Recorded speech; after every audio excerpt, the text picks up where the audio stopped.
Olá pessoal, tudo bem? Meu nome é Ariadne, eu sou professora e advogada e hoje eu vou tirar umas dúvidas muito comuns que surgiram em virtude do vídeo que eu gravei sobre banco de horas. Se você ainda não viu o vídeo, clica aqui no card que eu tô deixando aqui e assiste, porque é um vídeo bem completo e aí você vai entender direitinho. Caso não entenda, vem comigo que eu vou te explicar.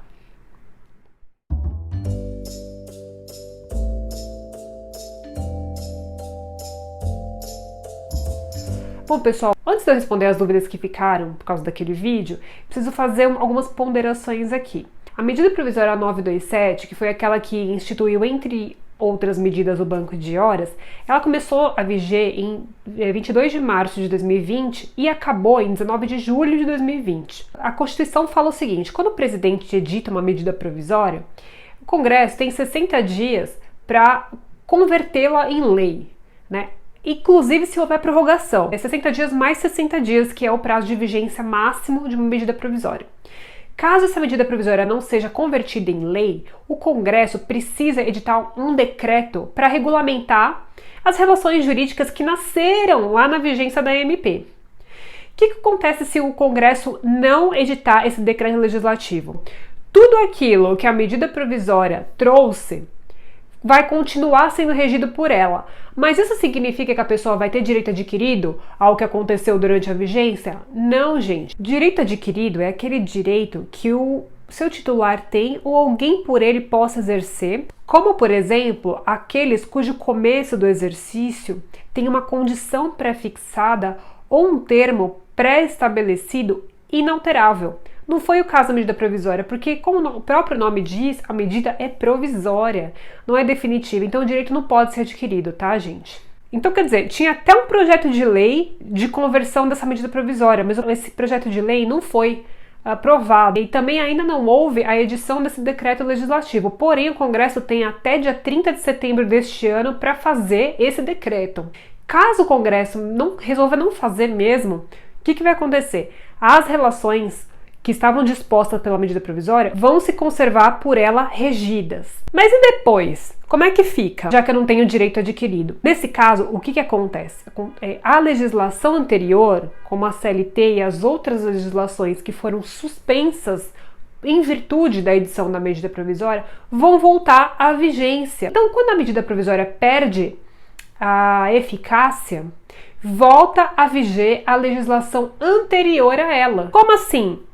Volta a viger a CLT e as demais legislações que foram suspensas durante o período de vigência da própria medida provisória. É claro, gente, que alguns direitos que estavam previstos ali na medida provisória, eles vão continuar sendo exercidos daquela maneira, até por conta de serem alguns deles atos complexos. Por exemplo, as férias. A medida provisória 927 previa que o empregador poderia antecipar as férias do seu empregado vários períodos, até mesmo sem que ele tivesse adquirido o período ainda. Então, ele poderia antecipar 2, 3, 4 períodos de férias. Se ele já fez isso na época da medida provisória, como é que ele vai desfazer esse ato? Não seria viável, entende? Então, um exemplo é as férias. Agora, banco de horas. Acabou o banco de horas, acabou o período da medida provisória, agora dia 19 de julho, não pode mais fazer acordo daquele jeito, que nem estava na medida provisória 927. O banco de horas, então, passa a voltar a viger do jeito que estava na CLT, tá bom?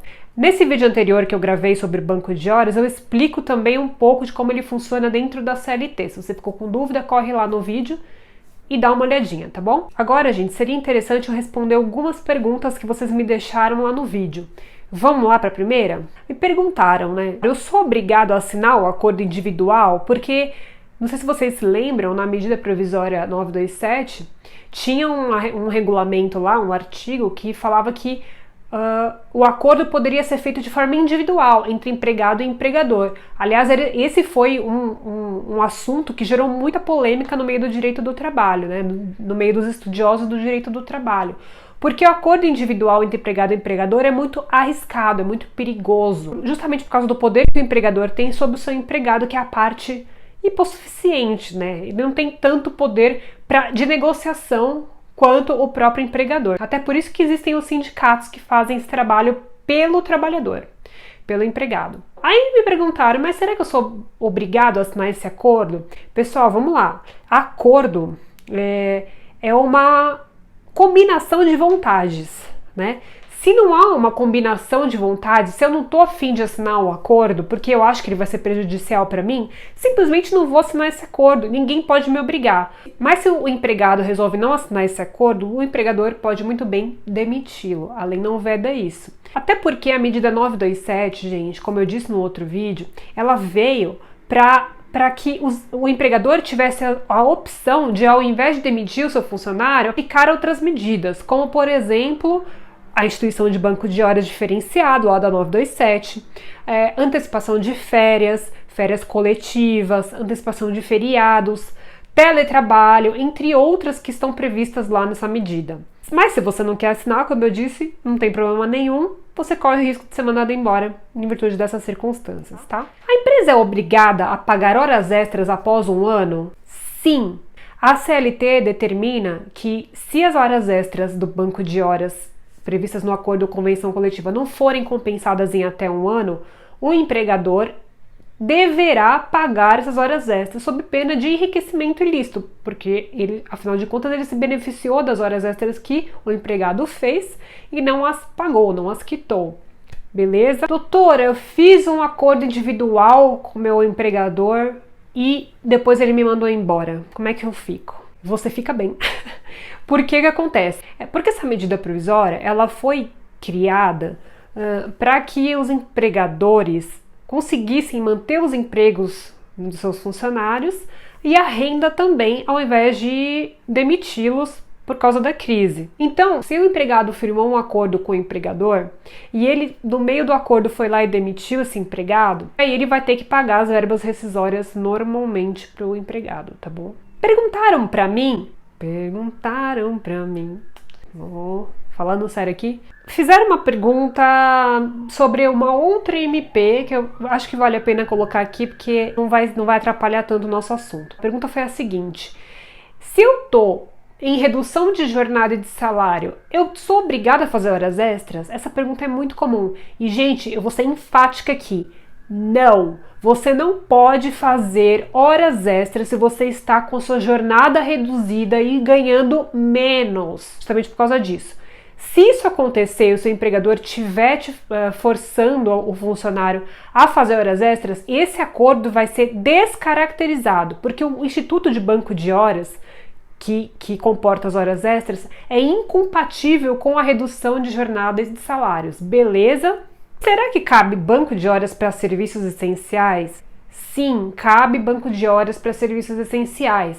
Se o empregado firmou um acordo individual com seu empregador para a constituição de banco de horas e ele realiza uma atividade essencial, a MP 927, que instituiu também o banco de horas especial, ela diz que essas horas poderão ser compensadas após o passado período de calamidade, que segundo o Decreto-Lei 6 vai até dia 31 de dezembro, e após esse período, o empregador teria 18 meses para pagar esse empregado após esse período, tá bom? Aqui também cabe um parênteses. Há entendimento no seguinte sentido: se o empregador achar que ele não precisa mais deixar o funcionário fazendo horas extras ou reduzir a jornada do funcionário, se ele quiser terminar o acordo que ele fez com o funcionário antes mesmo do seu prazo, o entendimento é de que essas horas já poderiam ser pagas ou cobradas pelo empregador. Não precisaria se esperar até o final do ano para começar a contar o prazo de 18 meses, tá?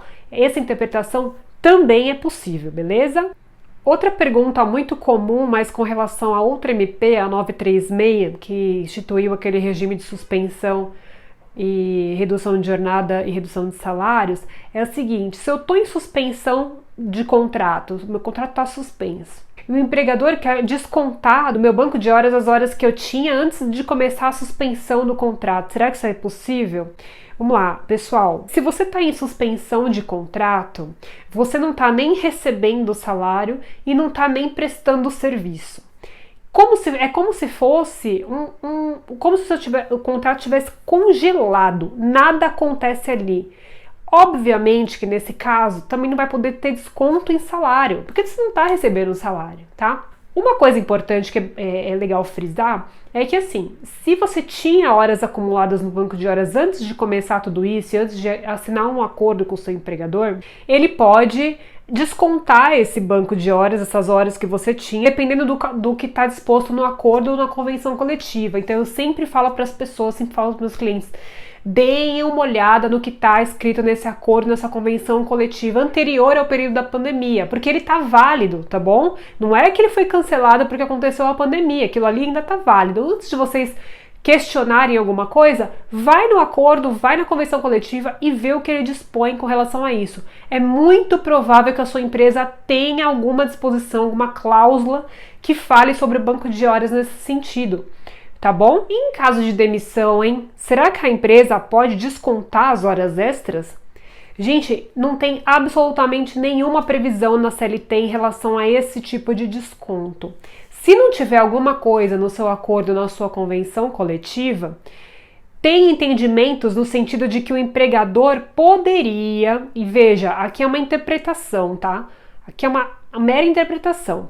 Há esse entendimento de que o empregador poderia descontar até o valor de um salário. Tem uma outra norma na CLT parecida, então seria aplicação por analogia. Essa outra norma fala o quê?